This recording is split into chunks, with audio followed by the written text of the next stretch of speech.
¿Cómo un niño nacido en la pobreza se convierte en el hombre más rico del mundo? Andrés Carnegie es la personificación del sueño americano. Un ascenso extraordinario desde lo más bajo hasta la cima absoluta. Sin embargo, debo advertirte que hay dos caras diferentes de Andrés Carnegie. Por un lado, era un hipócrita. Predicaba públicamente sobre los derechos de los trabajadores y, sin embargo, en privado reducía los salarios de sus empleados, aumentaba significativamente sus horas de trabajo y esencialmente explotaba a su personal como mano de obra esclava en condiciones bárbaras y peligrosas para construir su fortuna. Eliminó sindicatos y causó numerosas muertes brutales e innecesarias. Aún así, Andrés Carnegie podría ser el mayor filántropo de todos los tiempos. Tras ser el hombre más rico del mundo, dedicó su vida a donar casi toda su fortuna. Financió universidades, escuelas y casi 3,000 bibliotecas públicas gratuitas en todo el mundo para ayudar a otros a superarse. También fue responsable de una innovación que ayudó a construir Estados Unidos y transformó los negocios. La historia de Carnegie es tanto inspiradora como impactante e involucra a varios otros titanes de los negocios. Por ejemplo, Carnegie fue un rival acérrimo de Rockefeller y también terminó haciendo el trato de negocios más grande de la historia con John Pierpont Morgan. Pero antes de toda esa riqueza y drama, necesitamos viajar de regreso a 1835, donde un niño nace en la más absoluta pobreza.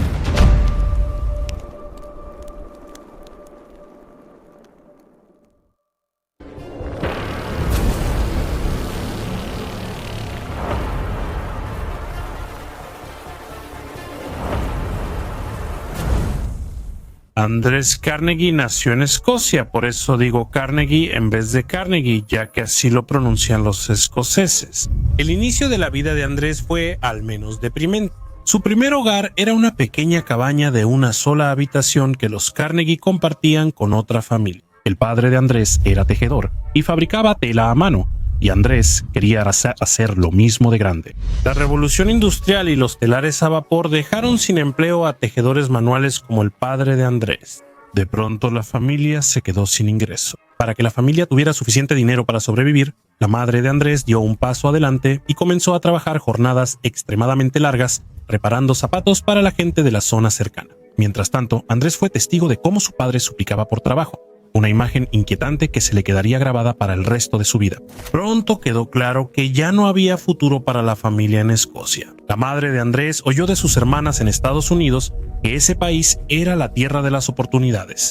En 1848 la familia vendió todo y usó el dinero para viajar sin retorno a Estados Unidos en busca de una mejor vida.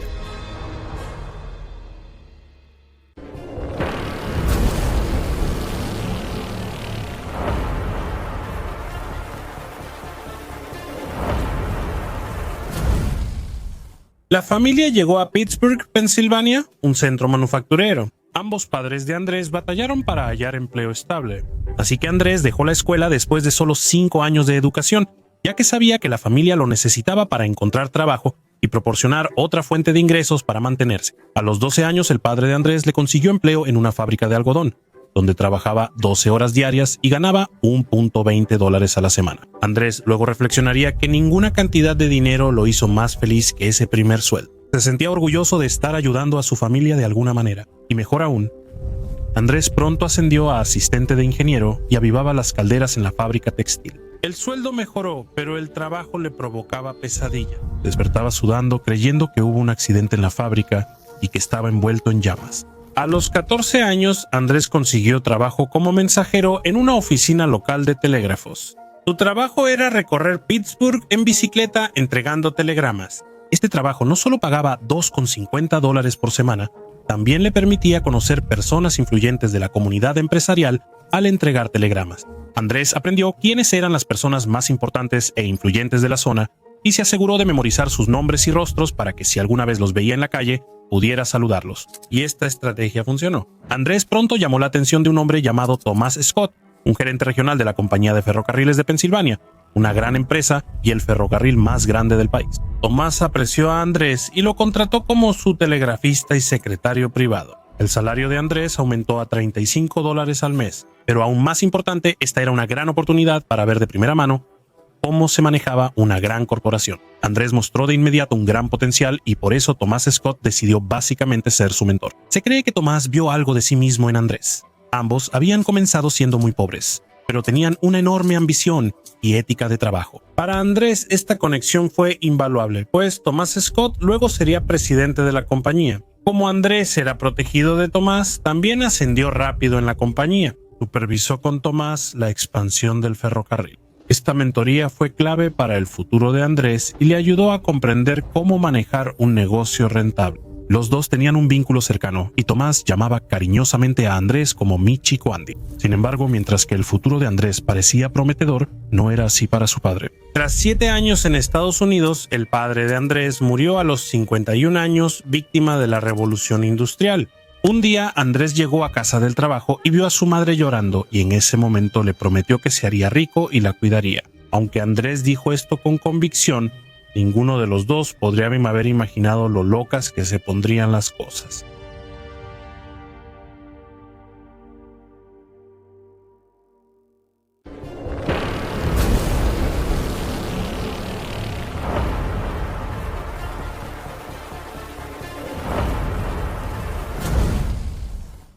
Andrés trabajó de cerca con Tomás mientras desarrollaban autos más grandes y trenes más largos, lo que significaba que podían transportar cargas más grandes y reducir costos. Su ferrocarril también fue el primero en mantener los trenes en movimiento las 24 horas del día. Andrés no solo estaba aprendiendo mucho sobre negocios, sino también sobre el dinero. Un día Tomás se acercó a Andrés y le dijo que comprara acciones de una empresa llamada Adams Express. Muy rápidamente subió de valor. Y fue la primera vez que Andrés ganó dinero tan fácilmente sin hacer ningún trabajo real. Ahora, esto fue un claro caso de uso de información privilegiada, por supuesto. Tomás le enseñó a Andrés que es mejor hacer que tu dinero trabaje para ti, en vez de trabajar manualmente por dinero como él solía hacer. A medida que Andrés seguía ascendiendo en la compañía ferroviaria, con la ayuda de su mentor, se estaba volviendo cada vez más próspero. Por eso, cuando empezó la Guerra Civil estadounidense en 1861, Andrés pagó a alguien para que peleara en su lugar. Para 1865, cuando tenía 30 años, Andrés ganaba más de $50,000 al año. Sin embargo, Andrés siempre estaba buscando esa próxima gran oportunidad. Así que en este momento decidió que era hora de dejar el ferrocarril de Pensilvania e irse a la ciudad de Nueva York con su madre, donde consiguieron una suite en uno de los hoteles más elegantes de Nueva York. Finalmente pudo darle a su madre una verdadera muestra de lujo. Al llegar a Nueva York, empezó a dirigir la compañía de puentes Keystone. Mientras trabajaba en el ferrocarril, Andrés previó la necesidad de reemplazar puentes de madera por hierro y aprovechó la oportunidad. Sin embargo, la compañía de puentes Keystone no solo hacía puentes. Andrés aplicó las lecciones de su mentor e integró la producción, usando sus propios molinos para fabricar el hierro de los puentes, en vez de depender de otras empresas como sus competidores. Esto le dio a Andrés más control, redujo costos y pudo ofrecer mejores precios para dominar el mercado. No solo eso, sino que Andrés tenía algo que la mayoría de sus competidores no tenía: conexiones en la industria ferroviaria. Vendió muchos puentes a compañías ferroviarias que querían expandirse gracias a los contactos previos de Andrés. Un día, Andrés recibió una propuesta intrigante: construir el mayor puente ferroviario y vial de América, de más de 1 milla, que cruzaría el río Mississippi y uniría el este y el oeste como nunca antes. Esto revolucionaría los ferrocarriles, pero pronto se entendió por qué nadie lo intentó antes. Un puente normal no resistiría la corriente del Mississippi. Necesitarían un material de construcción más fuerte, como el acero. En ese momento era muy caro y difícil de producir en masa. Por eso, el acero solo se usaba en objetos pequeños como cubiertos o joyería, no en grandes estructuras como el puente que planeaba Andrés. Andrés estaba seguro de que el acero era el futuro. Si podían encontrar una manera de hacer el acero más barato, podría revolucionar no solo los puentes, sino todo tipo de edificios diferentes. Andrés se obsesionó con la idea. Veía el otro lado del río Mississippi e imaginaba su creación. Sabía que para obtener grandes recompensas debía arriesgarse, así que se dedicó al proyecto y buscó cómo producir más acero. Recorrió el país visitando acerías y consultando a químicos para aprender lo más posible. Por un tiempo pareció una causa perdida, hasta que alguien lo presentó al inventor inglés Enrique Bessemer. Enrique Bessemer desarrolló un método más eficiente y rentable para refinar acero del arrabio fundido. El convertidor Bessemer, un horno en forma de pera, permitió producir acero en masa como nunca antes. Reducía el tiempo de fabricación de un riel de acero de 2 semanas a 15 minutos, algo antes impensable y justo lo que Andrés necesitaba. Por supuesto, todavía sería caro instalar todo. Andrés vio el potencial, invirtió casi todo en la tecnología de Bessemer y la adaptó a sus necesidades. Él estaba dispuesto a invertir fuertemente en construir una planta de producción de acero gigantesca, algo en lo que muy pocos otros empresarios estaban dispuestos a arriesgarse. Andrés tenía fe total en la idea y lo apostó todo. Tras obtener más inversionistas, Andrés rápidamente estableció su primera acería usando convertidores Bessemer para producir grandes volúmenes de acero. Y después de años de arduo trabajo, el puente sobre el río Mississippi se construyó con éxito. La primera estructura de acero de este tamaño. Fue un logro enorme, pero había un gran problema. Nadie creía seguro un puente tan grande sobre un río. En esa época los puentes solían derrumbarse y la gente no conocía estructuras tan grandes, por lo que Andrés debió probar su seguridad. En ese tiempo existía la superstición popular de que los elefantes no cruzarían cimientos que fueran inestables. Así que Andrés tuvo una idea. En la inauguración del puente, Andrés hizo que un elefante de circo liderara el desfile al cruzar frente al público. Cuando el elefante cruzó con éxito, la gente lo siguió sintiéndose tranquila, y el puente quedó oficialmente abierto al público. El puente Eads, como se le llama ahora, todavía está ahí hoy en día, construido con acero Carnegie, pero para Andrés ya no solo pensaba en puentes. Con su nueva acería produciendo acero a gran escala, era hora de pensar en algo mayor.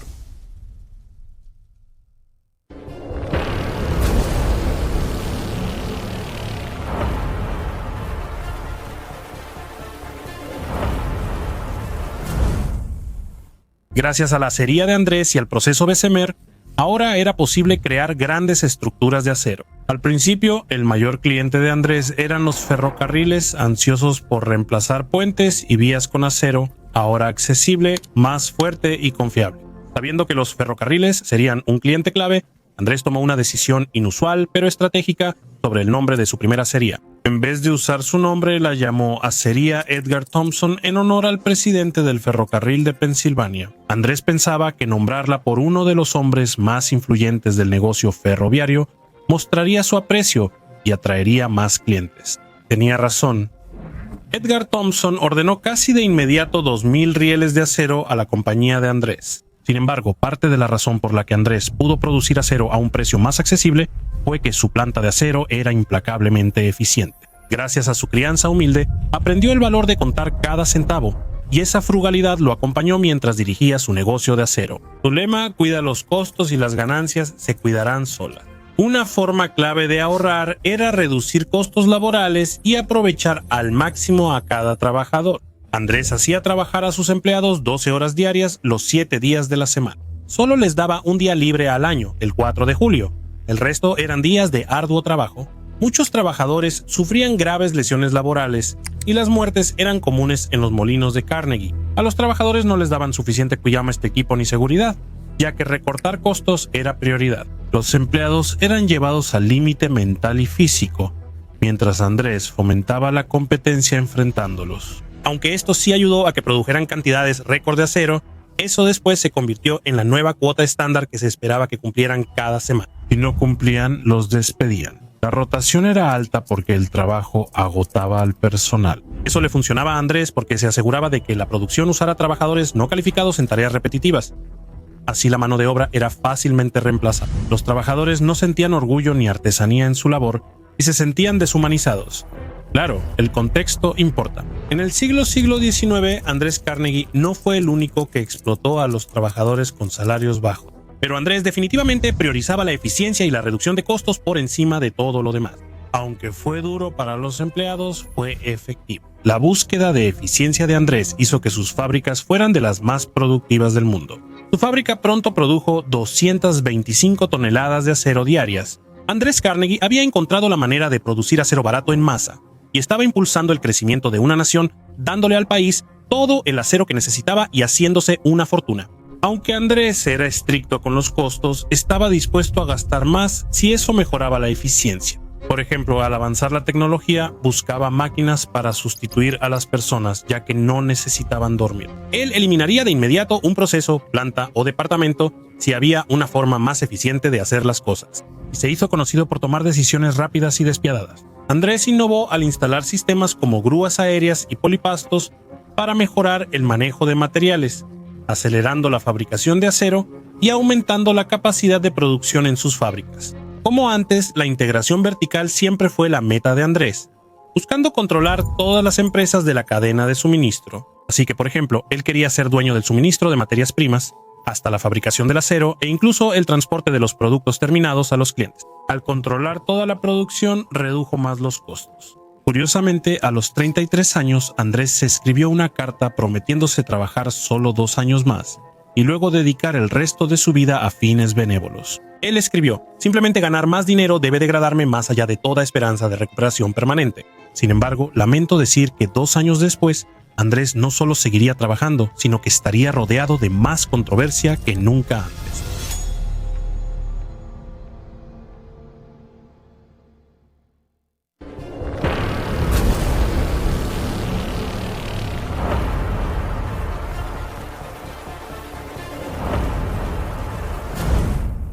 Tras un exitoso inicio en el negocio del acero, Andrés Carnegie sufrió un desastre repentino. Su mayor cliente, el negocio ferroviario, empezó a tener problemas importantes. Construyeron ferrocarriles tan rápido que había demasiadas líneas compitiendo entre sí. Tras la caída de la bolsa y la desaceleración económica, los ferrocarriles de repente no tenían suficiente negocio para sostenerse. El país vivía una fuerte depresión entonces. Para Andrés Carnegie, los problemas de los ferrocarriles hicieron que la industria dejara de pedir acero, pues ya no tenían dinero para comprarlo. Esto puso a Andrés en una posición peligrosa, ya que su modelo de negocio solo funcionaba si vendía grandes cantidades de acero. Sin embargo, un hombre vio en esto una oportunidad: el magnate del petróleo Juan D. Rockefeller. Rockefeller, al ver la urgencia de los ferrocarriles por más carga, negoció un gran descuento para transportar grandes volúmenes de su petróleo a menor precio. Desesperados por dinero, al principio no aceptaron, pero el descuento era tan alto que se volvió insostenible y se dieron cuenta de que no podían sobrevivir con los precios que pagaba Rockefeller. Así que intentaron renegociar y encontrar un punto medio, pero Rockefeller dijo que no, y en su lugar retiró completamente su petróleo de los trenes. Como él era uno de los clientes más grandes del ferrocarril, esto hizo que la situación pasara de mal a peor, y muchas compañías ferroviarias se declararon en bancarrota. El antiguo mentor de Andrew, Tom Scott, tenía problemas porque había invertido en varios ferrocarriles en dificultades. Tom se acercó a su ex protegido Andrew Carnegie y, en vez de ofrecer ayuda, la pidió. Sabía que Andrew se había enriquecido con el acero y le pidió invertir en su compañía ferroviaria en problemas para evitar el cierre. Se pensaría que Andrew querría devolverle el favor a su antiguo mentor, pero lo rechazó diciendo que no podía ayudar porque todo su dinero estaba invertido en la manufactura. Tom se fue devastado y su negocio nunca se recuperó. Murió poco tiempo después. La persona más importante para Andrés Carnegie ahora ya no estaba. De pie junto a la tumba de Thomas Scott en 1881 bajo lluvia torrencial, Andrés culpaba solo a Rockefeller por la muerte de su mentor. Tal vez era solo la manera de Andrés de no aceptar ninguna responsabilidad del mismo, pero Andrés llegó a convencerse de que Rockefeller llevó a Thomas Scott a la tumba, y Andrés quería venganza. Nació una rivalidad, el rey del petróleo contra el rey del acero. Aunque la rivalidad era amarga, también tenía un lado humorístico, pues ambos se enviaban regalos de Navidad pasivo-agresivos. Un año, Rockefeller le envió a Andrés un chaleco de papel barato para recordarle que venía de la pobreza como un inmigrante pobre. A cambio, Andrés le envió a Rockefeller una botella de whisky fino, sabiendo que él se abstenía completamente del alcohol y era un devoto bautista, lo que significaba que ni siquiera podía regalar el alcohol. Pero en muchos sentidos, tener un rival motivó a ambos hombres a ser aún más ambiciosos para intentar superar al otro. Andrés se volvió decidido a ser más rico que Rockefeller y vengar a su mentor. Ante la crisis ferroviaria, Andrés cambió de rumbo al notar un nuevo mercado que podía aprovechar. Veía a estadounidenses desempleados llegar masivamente a ciudades como Chicago y Nueva York buscando trabajo. Andrés anticipó el futuro usando acero para levantar rascacielos, pues así las ciudades podrían tener edificios y oficinas más altos y seguros. La compañía de acero de Andrés construyó miles de rascacielos, transformando rápidamente el paisaje de Estados Unidos gracias a Acero Carnegie. Esto, por supuesto, significó que las ganancias de Andrés comenzaron a aumentar rápidamente. Aunque Andrés ganaba más de 1.5 millones de dólares al año, su fortuna seguía siendo menor que la de Rockefeller. Buscaba ser más rentable y, por suerte, conocía a alguien que podía ayudarlo. La mala noticia era que esta asociación tendría consecuencias devastadoras.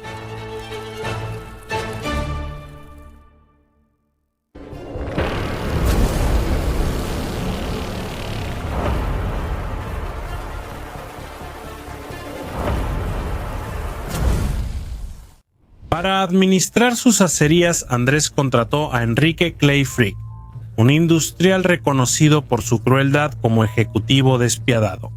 Enrique Frick se había propuesto la meta de convertirse en millonario antes de los 30 años y lo había logrado. Era conocido por lograr lo que quería por cualquier medio. Andrés era sensible y le importaba la opinión de los demás, pero a Frick no le importaba nada. Era despiadado y Andrés pensaba que asociarse con Frick le daría a su empresa la ventaja para dominar la industria del acero. Mientras algunos cuestionaban darle tanto poder a Frick dentro de su empresa, de inmediato Frick empezó a demostrar su valor. Frick usó miedo e intimidación para renegociar mejores contratos con los proveedores de la empresa de Andrés. Frick usó su dureza para bajar costos y eliminar desperdicio. Lo más importante es que al poner a Frick como la cara de la empresa, Andrés pudo desviar cualquier culpa o crítica lejos de sí mismo. Aunque tuvieron ganancias récord, decidieron bajar más los salarios de los trabajadores. Andrés hizo ver que la decisión fue de Frick y él dio la noticia. Frick también era conocido por desmantelar sindicatos y frenar los intentos de unión de los trabajadores. Y efectivamente la mayoría de las acerías de Carnegie no tenían sindicatos. Frick servía como escudo entre Andrés y las decisiones impopulares o controvertidas. Frick se encargaba de tareas como recortar salarios y ampliar horarios por orden de él. Así, juntos, Andrés y Frick eran una fuerza poderosa. Un ejemplo de su crueldad fue lo que hicieron a la siderúrgica rival Duquesne Steelworks. Duquesne comenzó a superar a Andrés usando tecnología innovadora y sistemas para bajar costos. Andrés estaba preocupado por la competencia y sabía que sería difícil ganar limpiamente. Con ayuda de Frick y sus contactos, Andrés difundió el rumor de que la fábrica Duquesne producía acero defectuoso. Él envió una nota a varios ferrocarriles advirtiendo que no usaran acero de Duquesne Works porque carecía de homogeneidad. Nadie sabía realmente qué significaba este término, pero no sonaba bien. De hecho, sonaba tan aterrador que alejaba a muchos clientes de comprar acero de Duquesne por preocupaciones de calidad. Ahora, estos rumores que Andrés difundió eran completamente inventados, pero él sabía que si las ventas de Duquesne bajaban lo suficiente, se volverían no rentables. En ese momento, Andrés bajó los precios frente a Duquesne para acelerar su desaparición. Estaba dispuesto a perder dinero en pedidos con tal de quitarle clientes a Duquesne y sacarlos del negocio. En aproximadamente un año, Duquesne estaba en la ruina financiera y Frick negoció un trato para que él y Andrés compraran Duquesne Steelworks a un precio de ganga. Tras comprar Duquesne Steelworks, conocieron sus técnicas para reducir costos y las aplicaron en sus otros molinos. El mismo proceso en el que meses antes decían que no confiaran. Este fue solo un ejemplo de cómo Andrés y Frick hacían todo para ganar. Difundir mentiras sobre un competidor no fue lo peor que hicieron, pero ya llegaremos a eso. Por ahora, Frick estaba demostrando su valor. Las ganancias casi se duplicaron en el primer año de que estos dos trabajaron juntos. Al aumentar la producción y reducir los costos, Andrés y Frick obtuvieron las ganancias necesarias para comprar a otros competidores en la zona y abrir más acerías, lo que solo hizo que la fortuna personal de Andrés creciera aún más. Para ahora, él sería multimillonario actualmente.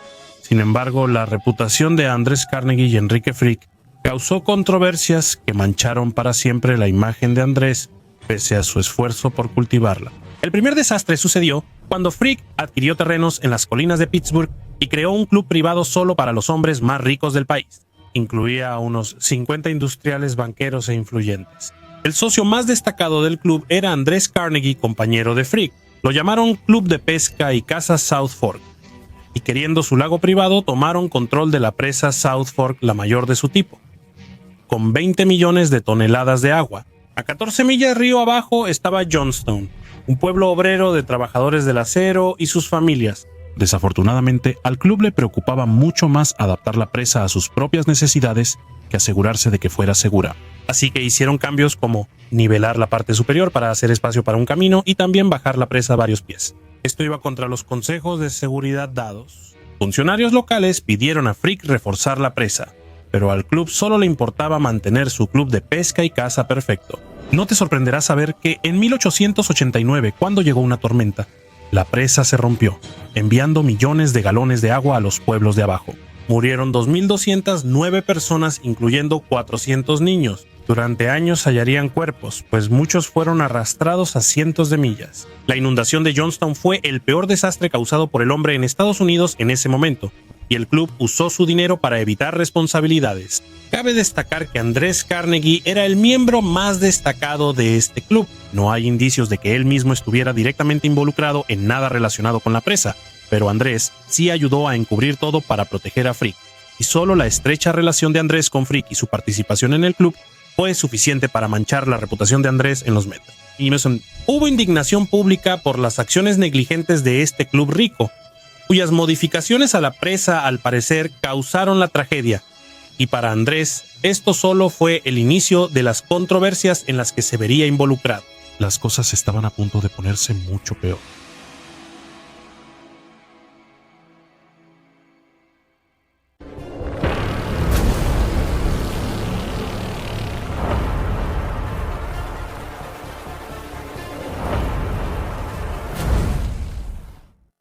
El descontento estaba creciendo entre los trabajadores de Andrés. Por eso se sentían como esclavos salariales, sin oportunidad de avanzar en la empresa.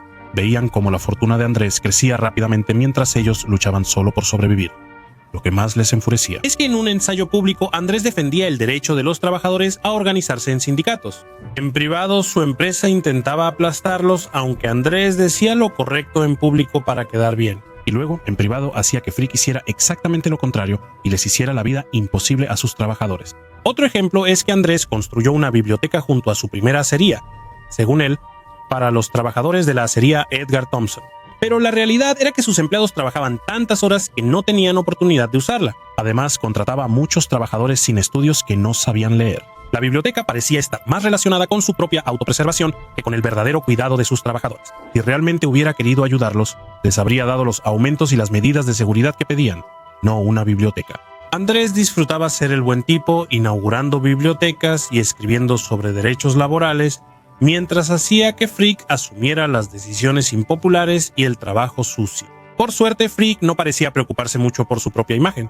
De hecho, tal vez disfrutaba de su reputación de hombre duro y despiadado. Debido al éxito de la acería Edgar Thompson, Andrés adquirió la acería Homestead e invirtió mucho en ella, lo que le permitió producir gran cantidad de acero. Al principio, los costos laborales no estaban optimizados, como él decía. Muchos de los empleados eran parte de un sindicato llamado la Asociación Amalgamada de Trabajadores del Hierro y el Acero. Sin embargo, su contrato estaba por renovarse pronto. Como la industria del acero iba bien y las plantas eran rentables, el sindicato quiso pedir un aumento salarial.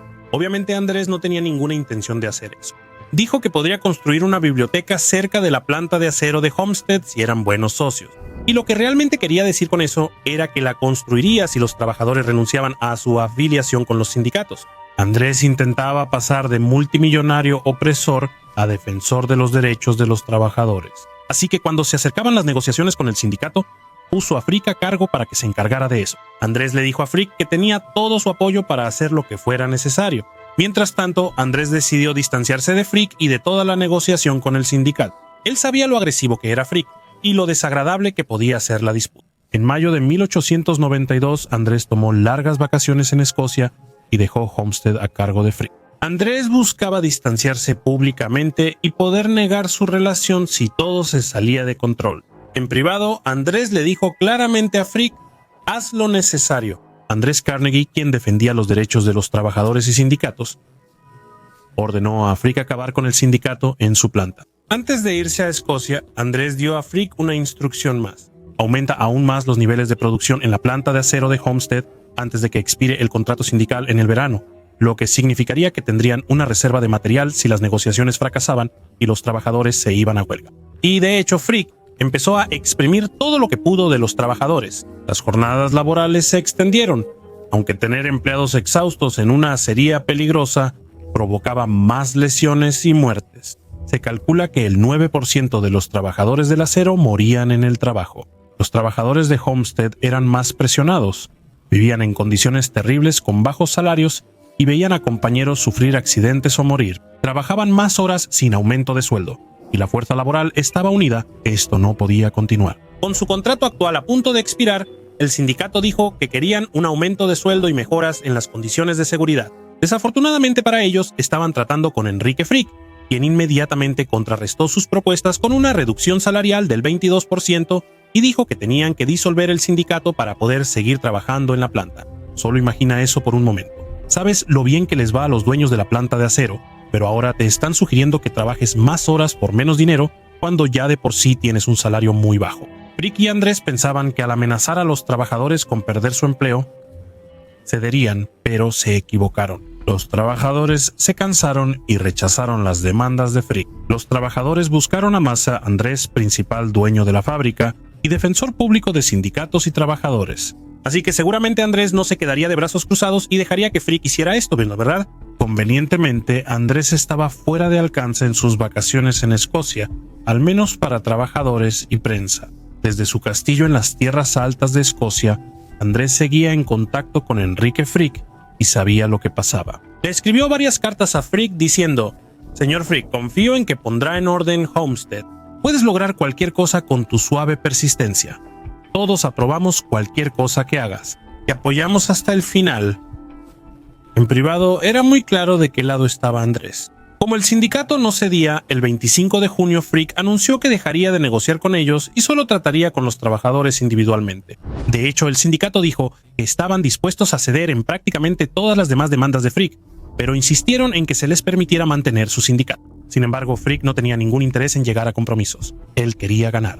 El 29 de junio, por órdenes de Andrés, Frick cerró la acería y dejó fuera a los trabajadores. Andrés y Frick pensaban que en unos días los trabajadores cederían, aceptarían disolver el sindicato y volverían al trabajo sin aumento salarial. Frick advirtió que reemplazaría a los trabajadores de Homestead con inmigrantes no sindicalizados si no cedían. Andrés y Frick creían que los trabajadores preferirían sus empleos antes que el sindicato, y algo de dinero era mejor que nada. Cerrar la fábrica unos días no era lo ideal, pero Andrés y Frick ya estaban preparados, pues almacenaron materiales exigiendo más a los trabajadores en meses previos. No esperaban que los trabajadores estuvieran tan unidos. Habían llegado a un quiebre, pues creían que tras dar tanto a la fábrica, merecían al menos parte de su éxito. Los trabajadores se fueron a huelga y miles de obreros de Homestead tomaron la fábrica. Se atrincheraron frente a la acería de Homestead, impidiendo que Frick trajera trabajadores de reemplazo para ocupar sus puestos. La producción de acero se detuvo porque la planta estaba rodeada por huelguistas. Por supuesto, Frick no era alguien que se echara para atrás fácilmente. Las palabras de Andrew Carnegie aún resonaban en su mente. «Gana a toda costa, estamos contigo hasta el final». Por eso, Frick contrató al ejército privado Pinkerton para escoltar a sus nuevos trabajadores inmigrantes a la fábrica. Los Pinkerton eran básicamente pistoleros a sueldo, la fuerza para lograr que los trabajadores en huelga dejaran de atrincherarse frente a la acería de Homestead. El 6 de julio de 1892, 300 hombres de los Pinkerton llegaron en barcazas desde el otro lado del lago, armados con pistolas. Por supuesto, la decisión de Frick de traer lo que era esencialmente un ejército privado significaba que esto, literalmente, era una guerra. Pero Frick estaba seguro de que esta demostración de fuerza sería suficiente para que los trabajadores en huelga cedieran. Sin embargo, cuando el ejército de Pinkerton llegó en barco, los trabajadores apostados a lo largo del río los vieron y alertaron a los miles de huelguistas de que debían ir y tomar cualquier arma que pudieran de la ciudad. Los trabajadores se apresuraron a encontrar lo que pudieran: piedras, cuchillos, garrotes, lo que fuera. Cuando los Pinkerton llegaron a la orilla, un huelguista les pidió que no bajaran de la barcaza. Dijeron que los huelguistas tenían sus propias armas y que esto se pondría feo. Les suplicaron a los Pinkerton que simplemente se retiraran, pero los Pinkerton tenían órdenes de Frick, y la instrucción era clara: recuperen el control de Homestead.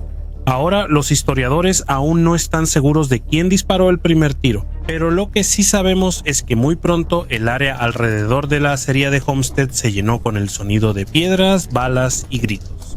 La batalla inició. Los huelguistas lanzaron un vagón incendiado contra las barcazas de los Pinkerton. Lanzaron dinamita y aceite al río para hundir los botes de los Pinkerton e intentar incendiarlos. Los Pinkerton dispararon y se desató el caos violento. La brutal batalla duró 12 horas. En la pelea murieron 9 trabajadores de Homestead, 7 hombres de Pinkerton y muchos más resultaron heridos de ambos lados. Hubo tanto derramamiento de sangre y muertos y heridos graves en ambos lados. Al final de la pelea, los Pinkerton se rindieron. Cuando Frick los contrató, no esperaban que los trabajadores pelearan así, y de alguna manera los trabajadores en huelga lograron mantenerse firmes. Los trabajadores creyeron haber ganado y que Frick tendría que negociar, pero estaban equivocados.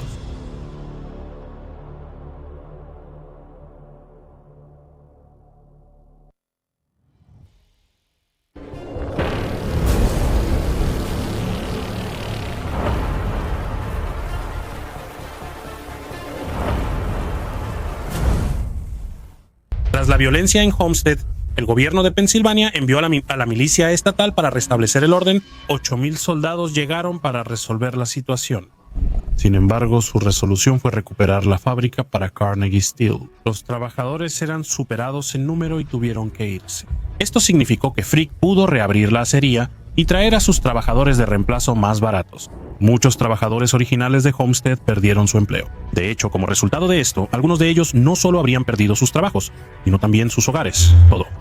Varios perdieron la vida y algunos trabajadores originales de Homestead pudieron quedarse aún, pero con menos salario, jornadas más largas y sin seguridad. Debieron aceptar contratos estrictos que les exigían renunciar al derecho de sindicalizarse. La huelga de Homestead hizo que el Sindicato de Trabajadores del Acero no existiera por 45 años. Fue un momento clave en la historia laboral de Estados Unidos y una gran victoria para Andrés Carnegie y Enrique Frick. Sin embargo, aunque desde una perspectiva económica Andrés había conseguido exactamente lo que quería, su imagen cuidadosamente cultivada estaba hecha pedazos. El público se indignó por la violencia ocurrida en Homestead. Andrés prolongó su estancia en Escocia, esperando que la controversia y críticas se calmaran, pero en realidad dejaría una mancha permanente en su reputación. Fue apodado el gran traidor de esta época. Otra cita de la época decía: digan lo que quieran de Frick, al menos era valiente. Que Carnegie era un cobarde. Al final parecía que Andrés se ocultaba y mandaba a otros a hacer su trabajo. Esto plantea la pregunta: ¿cuánta culpa puede asumir Andrés por la tragedia de Homestead? Ahora, en su autobiografía, él sentía que no merecía ninguna culpa. Seguía manteniendo que no tenía idea de lo que sucedería y no asumía ninguna responsabilidad. Él escribió que nada en toda mi vida, antes o después, me hirió tan profundamente. Parecía verse como víctima igual que los trabajadores. Dijo: si yo hubiera estado ahí, la tragedia no habría pasado. Él aseguraba no estar disponible ni saber de los eventos de Homestead hasta que fue demasiado tarde. En defensa de Andrés, él estaba en Escocia durante todo esto. Si hubiera estado, las cosas quizás serían diferentes. Fue Frick quien finalmente contrató a los Pinkerton, y no creo que ni Andrés ni Frick realmente creyeran que habría algún enfrentamiento. Pensaban que los trabajadores cederían una vez que llegaran los Pinkerton armados.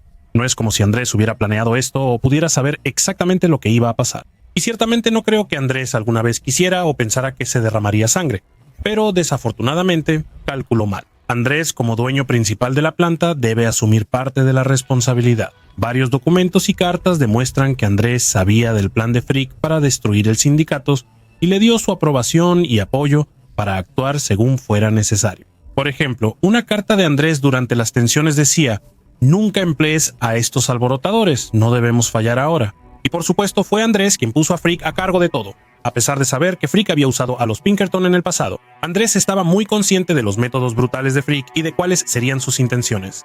Andrés también sabía lo tensa que estaba la situación y lo fácil que podía escalar, y aún así seguía enviando cartas animando a Frick. Andrés pudo haber detenido todo mucho antes de que llegara a un punto en el que la gente fuera asesinada. Y así, aunque sería injusto culpar completamente a Andrés por los eventos de Homestead, su sugerencia de que estaba completamente fuera de sus manos tampoco parece cierta. Y no se puede negar que Andrés se benefició de todo el incidente, le dio un golpe masivo a los sindicatos y redujo aún más sus costos. Así pudo reinvertir para expandirse y construir ferrocarriles que transportaran mercancías desde las plantas. El apoyo público a los trabajadores de Homestead cayó tras difundirse historias de violencia y de los ataques a los hombres de Pinkerton. El apoyo cayó más cuando un anarquista intentó asesinar a Enrique Frick por su trato brutal a los trabajadores en la huelga de Homestead. Este anarquista no tenía relación con los huelguistas de Homestead y falló al intentar asesinar a Frick, ya que solo lo hirió en el hombro. Mientras los guardias arrastraban al atacante, Frick dijo: no creo que vayas a morir, pero lo haga o no, la compañía seguirá con la misma política y ganará.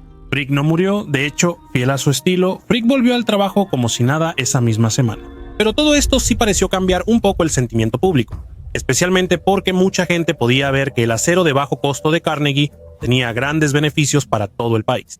Sin sindicato y con menos apoyo público, los trabajadores perdieron poder y los salarios siguieron bajos. Los trabajadores intentaron reorganizarse varias veces, pero Andrés y Frick implementaron un elaborado sistema de espías corporativos en sus acerías. Esto significa que tenían empleados vigilando e informando a los gerentes sobre quienes intentaban organizarse o unirse a otros. Como resultado, podían detener cualquier esfuerzo sindical antes de que siquiera se desarrollara. Como resultado de estos espías, la gente tenía miedo de decirse mucho entre sí.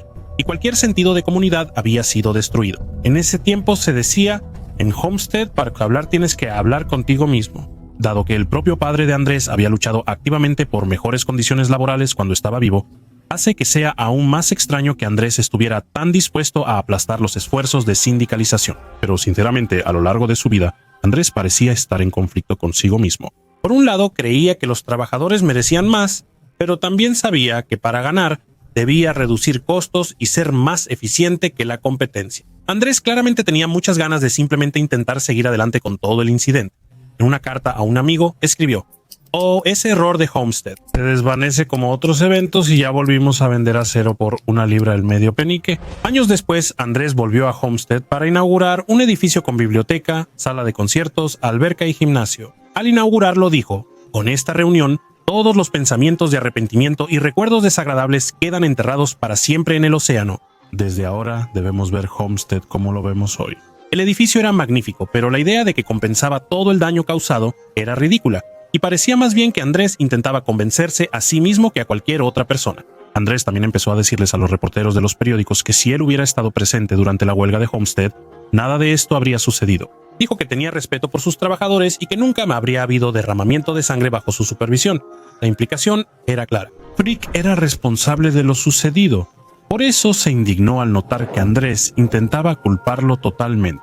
Le gritó a Andrés que estaba harto de sus artículos y entrevistas absurdas. ¿Por qué no era lo suficientemente hombre para decirme en la cara lo que decía a mis espaldas?, preguntó Frick. He aguantado muchas ofensas de Carnegie antes, pero no toleraré más insultos. A partir de ahí, la relación entre estos dos hombres solo se deterioró aún más. Los hombres tuvieron varios choques por cómo manejaban el negocio, lo que llevó a Frick a renunciar como director ejecutivo. Esto solo causó más problemas, ya que luego hubo una disputa sobre cuánto debía recibir Frick por sus acciones. Frick creía que Andrés intentaba estafarlo ofreciendo acciones muy por debajo de su valor real. En su última reunión le dijo a Andrés: "Siempre he creído que no tienes ningún hueso honesto en tu cuerpo.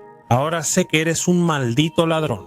Frick demandó por el valor de mercado de sus acciones, siendo su caso uno de los más destacados en la historia corporativa de Estados Unidos. Esta batalla judicial recibió mucha atención en los periódicos nacionales.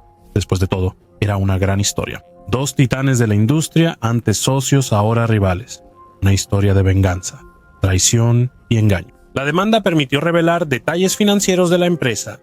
Hasta entonces, nadie sabía lo rentable que era Carnegie Steel. Estaba por generar $40 millones en 1900, unos 1.4 mil millones actuales. Andrew y Frick ocultaron estos números porque sabían que recibirían críticas de líderes sindicales y políticos.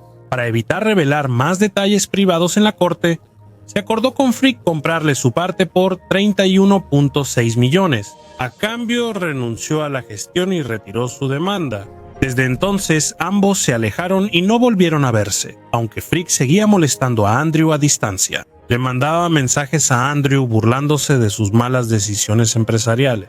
Frick le dijo: "Tu gestión de la empresa ya se ha convertido en motivo de burla". En años posteriores, Frick incluso mandó construir un edificio justo al lado de uno de los edificios de Andrew. Frick exigió que su edificio superara al de Andrew, dejando el de Andrew bajo su sombra. Los dos hombres que alguna vez dominaron juntos la industria del acero terminaron su sociedad en términos sumamente amargos, ambos sintiendo que el otro los había traicionado.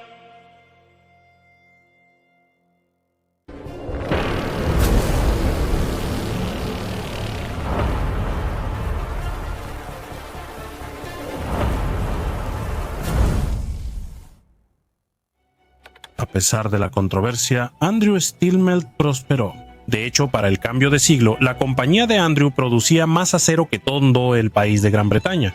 Andrew, cerca de los 70 años, buscaba más tiempo libre para su familia. La esposa de Andrew quería que él vendiera su negocio para pasar juntos el resto de sus vidas, sin que él siempre estuviera ocupado en el trabajo. Y así, después de tantos años construyendo su imperio del acero, Andrew ahora estaba abierto a la idea de venderlo.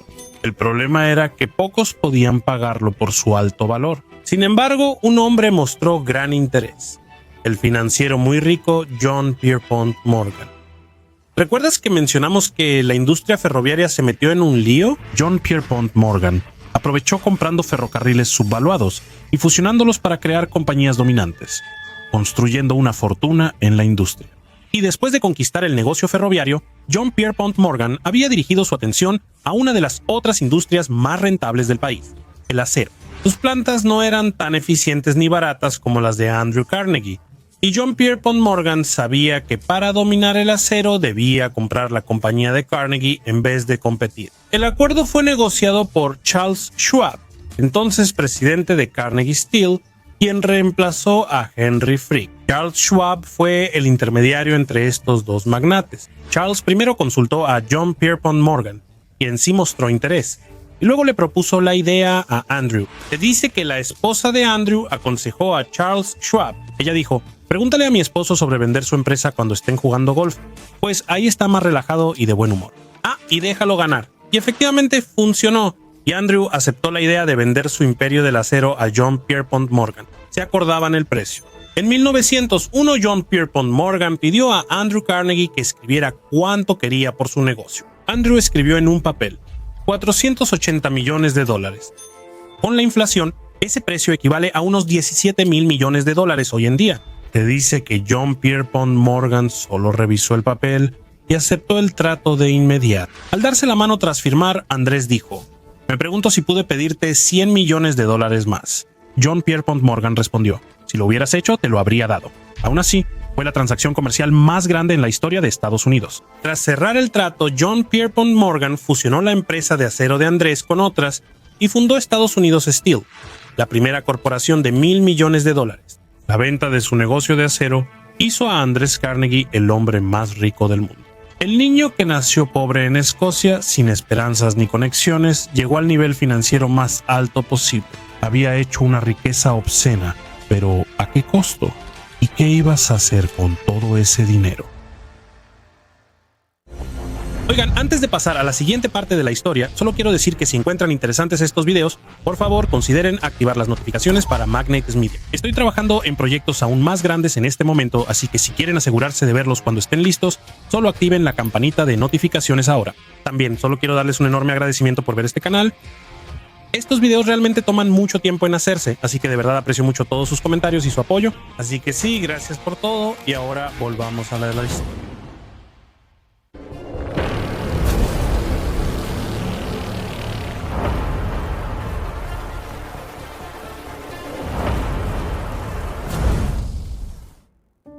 Andrés deseaba ser recordado por sus buenas acciones y empezó a regalar dinero como nadie antes lo había hecho. Después de vender su imperio del acero a John Pierpont Morgan, se apartó del mundo de los negocios y su trabajo de tiempo completo se convirtió en regalar su inmensa fortuna. Sin embargo, a Andrés no le gustaba la caridad. Sentía que simplemente dar dinero directamente a las personas no mejoraría realmente su situación en la vida, por lo que su mayor enfoque fue la educación. Él mismo solo había tenido 5 años de escolaridad, pero decía que la educación fue el principal motor de su éxito financiero. Usó su dinero para fundar más de 2.500 bibliotecas en distintas partes del mundo. También estableció y financió museos, escuelas y universidades. Por ejemplo, incluso hoy en día existe la Universidad Carnegie Mellon que lleva su nombre, y para ser justos no todo era autopromoción. Solo unas 500 bibliotecas que fundó llevaban su nombre. Las demás solo recibieron apoyo y financiamiento. El Carnegie Hall es uno de los lugares más famosos de Nueva York, pero en 1891, cuando Andrés donó el edificio, simplemente se conocía como el Salón de la Música, y solo decidieron nombrarlo en honor a Carnegie después de que él murió. No pidió que el edificio llevara su nombre. En otras palabras, creo que es injusto descartar la generosidad de Andrés como algo puramente por autopreservación o ego. Él quería impactar y ayudar a las personas. Tampoco creía en pasar la riqueza de generación en generación, ya que sentía que las fortunas heredadas se desperdiciaban y que los herederos usaban el dinero de manera indulgente e irresponsable. Aseguró la comodidad de su familia, pero no les dejó mucho dinero. Él afirmó: el padre que hereda gran riqueza a su hijo suele adormecer sus talentos y energías. En cambio, Andrés se aseguró de que casi todo su dinero fuera donado. Para el momento de su muerte, ya había donado más de $350 millones. Al no poder donar su dinero lo bastante rápido, fundó la Corporación Carnegie para que repartiera el resto de su fortuna en causas valiosas tras su muerte. La Corporación Carnegie continuó haciendo trabajo filantrópico en su nombre. En sus últimos años, Andrés se dedicó a mantener la paz mundial. En serio. En un momento dado, básicamente intentó sobornar a los alemanes para detener la Primera Guerra Mundial, e intentó que los líderes mundiales trabajaran juntos y evitaran cualquier tipo de guerra. Dado todo el bien que hizo en sus últimos años, ¿cómo deberíamos ver a Andrés Carnegie? Muchos eligen ver sus donaciones de manera más cínica. Por ejemplo, podrías argumentar que la filantropía de Andrés se debió a una conciencia culpable. Desde la inundación de Johnstown hasta la tragedia de Homestead, las malas condiciones laborales y abusos a sus trabajadores, además de innumerables lesiones y muertes en sus plantas, quizá veía la filantropía como una forma de expiación para corregir sus acciones. Algunos piensan que su filantropía buscaba preservar su nombre y ser recordado mediante fundaciones, organizaciones benéficas y edificios que creó. Principalmente le importaba dejar un legado positivo, y algunos creen que su rivalidad con Rockefeller influyó también. Eran tan competitivos que al envejecer competían por donar más y ser el mayor filántropo. Aunque todo esto influye, parece que Andrés realmente quería ayudar a la gente. Frecuentemente decía que quien muere rico muere deshonrado. De hecho, en su artículo llamado El Evangelio de la Riqueza, describió cómo sentía que los ricos tenían la obligación de usar su fortuna para mejorar la sociedad en su conjunto. El artículo fue muy influyente y a Andrés se le reconoce por sentar el precedente de la filantropía corporativa, inspirando a futuros multimillonarios a donar. Así que es justo recalcar que Andrés sí hizo mucho por la humanidad. Primero, al mejorar el suministro y eficiencia del acero y ayudar a construir, luego donando más dinero del que imaginamos. Sus grandes donaciones a la educación han beneficiado a muchas personas y generado un impacto positivo en el mundo. ¿Eso compensa lo que hizo? Las opiniones varían. Quizá él pensaba que tratar así a sus trabajadores era necesario para construir una fortuna y luego donarla, creyendo que el fin justifica los medios. Y si él no lo hacía, un empresario más despiadado lo habría hecho y se quedaba con todo el dinero. Sin embargo, como en muchas historias de negocios, nada es blanco o negro y las personas no son solo buenas o malas. Esto es más complejo de lo que parece, pero diré que es inusual hallar a alguien como Carnegie, que hizo tanto bien como daño. Así que realmente me gustaría saber sus opiniones generales sobre Carnegie en los comentarios. Pero primero, Andrés tenía una última cosa que hacer antes de morir.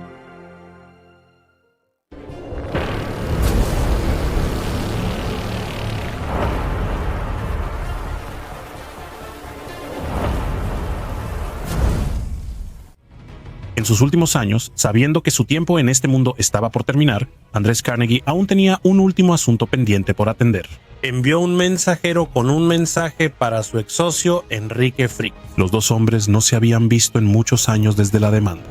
En su nota, Andrés pensó que, dado que él y Frick estaban envejeciendo, ¿no sería mejor dejar los resentimientos y reconciliarse? Era momento de que hicieran las paces y se vieran en persona. Frick leyó la carta de Andrés y le dijo al mensajero: «Dile a Carnegie que me reuniré con él». Luego tiró la carta con disgusto y dijo: «Dile a Carnegie que me reuniré con él en el infierno, ya que es a donde ambos vamos». Ya conoces la historia de Carnegie, ahora sigue la secuela. Descubramos cómo JP Morgan creó su imperio y qué hizo tras comprar la compañía de acero de Carnegie. Solo haz clic en la miniatura en pantalla y te veré ahí en un segundo.